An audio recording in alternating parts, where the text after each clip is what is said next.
Agben kapaya balati. Agben you me dibe mi aga kponye be mi abo politics le Ghana, magbo politics vide nu ita me dibe magbo politics enye be. Mi an opinion vi tu beje Yvonne Nelson. Le Ghana, Yvonne Nelson le Ghana. Abane ide kare. Ghana tona gamede, ojebe mi vai d'accord. Me ga vai d'accord. Abane gamede, ojebe mi vai d'accord, me ga vai d'accord. E cheta isube ebe me ga vai d'accord. Mi atowe. Mi me lengo gbede de kpole mi abagbo me. Ale go me sinamde. Mi me lengo gbe kpole mi abagbo me. Tanye cheme lode jine 100%. Bede Yvonne se fe nya yo gbolode. Mi me ga kofe o. Yata me gbolele te pede nyo previous video me. Bene lede dede. National Coalition. Aya jebe media ne tutuda ya me. Aya jebe media ne tutuda ya me. Hadebe politics vanabe mi atogbe ope secular obuda ya me. Apart from our corrupt traditionalists, allo our corrupt chiefs, apart from them, mi atogbe ode omega le na de kekpo, omega le se eduleo hade politician onta. Improvement ka tutu mi le popo le Ghana. Dun so a obe light akosombo damede. Adena mi asuso vo kwale ido meleda. Mi atowe. Politics de ele beglezo because politics de efia be no subo je be mi ti aleka. Me glevai bede. Mi abo free and fair election mi le wore enyo vola parere egle. Me le free and fair election war, but since 1957, until 1957, va se regbede, me pokpo ngo gbede de o. Ale go me senamde, me le ngo gbede de kekpo.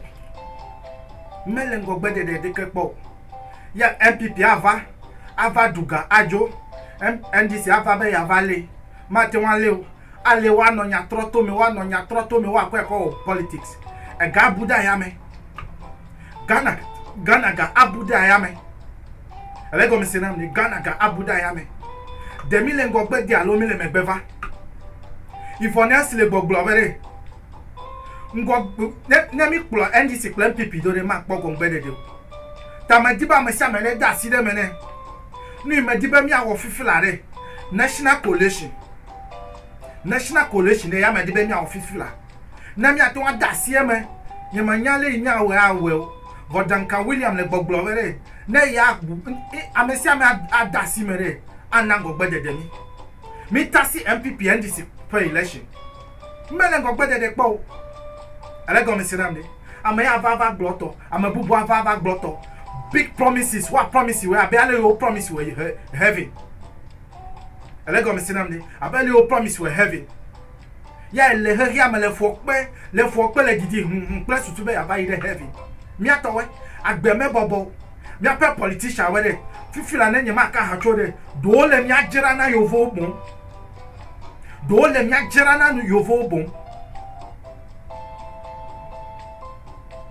na me pop party o me di ma pop serious amo yo le serious de mi le party wo ta ne po NPP me akpo ba me de ka do le me yo le serious na po NDC me akpo ba mo de ka le me yo le serious abami ato Jerry John Rollins. Elle est comme si ramde gake NDC party adele kemi le po tanami ko National Coalition ya jibe mi adi am wa me virtual party am adi am wa me virtual party am ko si indum adi wa me ve ni ayin gogbe vo hade politics ta hade division religious division ta Pentecost medibe ya mix play Anglican medibe ya mix play Roman Catholic le kamia wa ayin gogbe am ibowe ya tamele bia oyo ba jaba mi wodeka mi dasile super vivi voma na mi demia do kuome na mi wodeka na mi kpoba mi ayin gogbe aha boycott election mi boycott election na mi call National Coalition me boycott election na me call national coalition ademiaji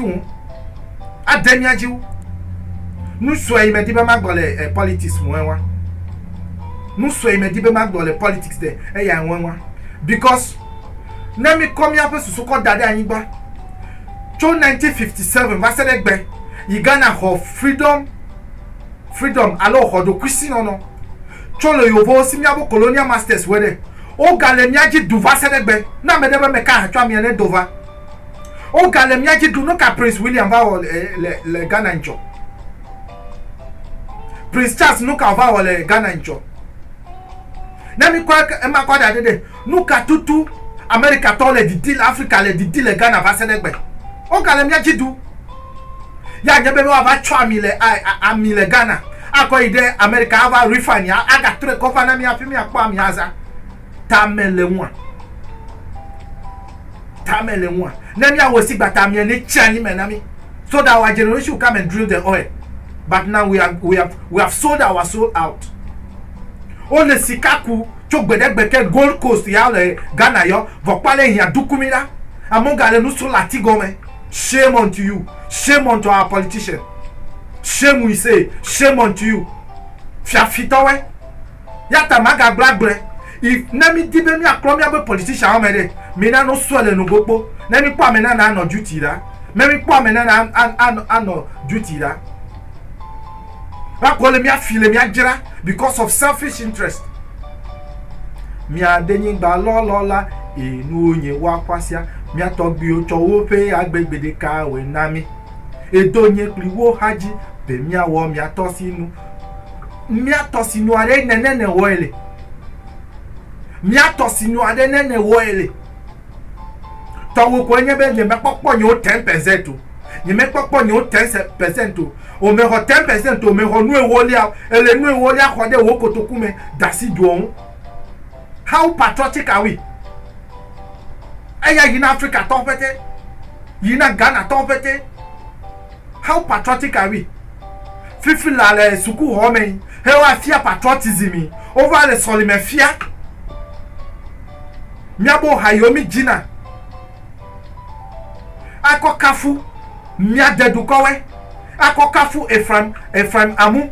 Ako kafu leke America koko agri ako kafu agri ak Dr. Agri woji nanu mabu de suku le America eye wo dole achimota suku kule New York fifi la never le hamaji makwa America wajipli wo hama buda yame oko Yesu Kristo ko vana mi atowe no politics vo maji nena kpobe mi akpongo gbe ideda yata me blova ile your previous video me regret be me vote na Akufo-Addo me regret be me vote na Akufo-Addo for NPP party even though me believe lope ideology but for the fact be why the van of your fit de cover duome be nyamenyanu kata ole duome vaore mi atowe eya na be me regret it.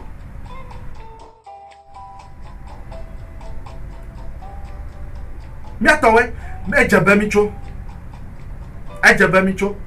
me bia ode mi wodeka nyemenyale mi awodeka vo ona mi nyabere okomfo anochire do wona de na blu awo yata blu over zu deka yata o le deka fifi la na ida ho we apa amedole oyo be ababio nuka e babio ne ide li pe awo me apa mi ole oyo be ababio nuka e babio fika ababi ocho li pe le pe awme fika ababi ocho le ebe awme e blo pe ko yo le mia ebe awme eni me dibe mi awo yen bere ejebe mi to mo deji na mi wo deka na mi afa deka wo wole e politics mate wan mamo religion mate wan mamo e ya ma no mo de ebe awo mi ano hia me da he ya me ko ide mavo jo mavo mele na ovo ile jo mavo me hadebe ne tore motore ne vuva cho meje na gbo na tasi gbogbo video ne mesigbe fufu agere wonti me nawe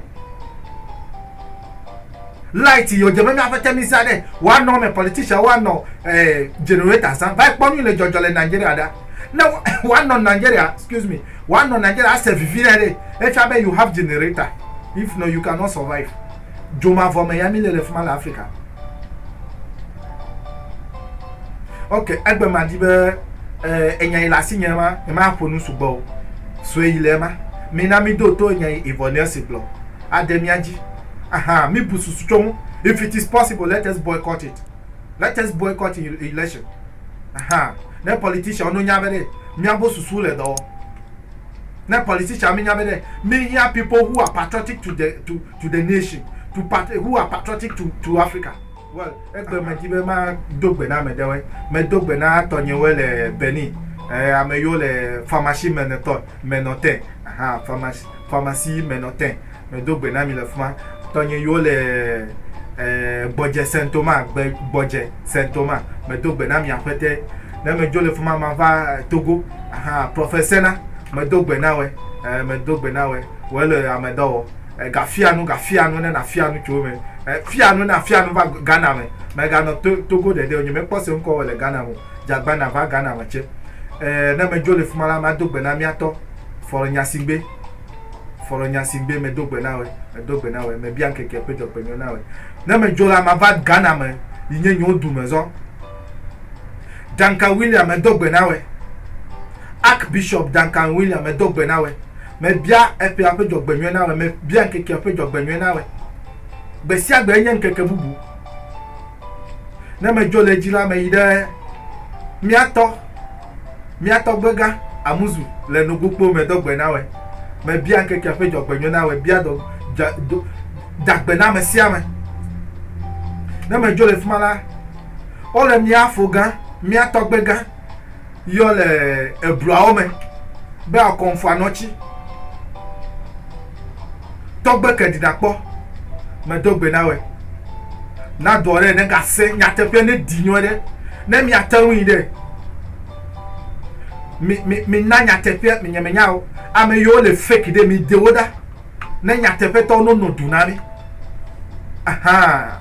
Menya be aweche yo amasuso na mi apofu na mi abla na veduko de na ingogbe nyema ngobo me bia dagbe na mi abo president Akufo-Addo netro me bia dagbe na me dogbe na we Akufo-Addo netro aha tro politics vile elavuo voje agbane na tro na nyu va pena mi me bia dogbe nyu na we nyema ngobo amasuso o new subscribers we ga subscribe deji mi no moji na nyande la siwe de ngodete me dogbe na me siame me bia keke pe jogbe mi na mi anodo.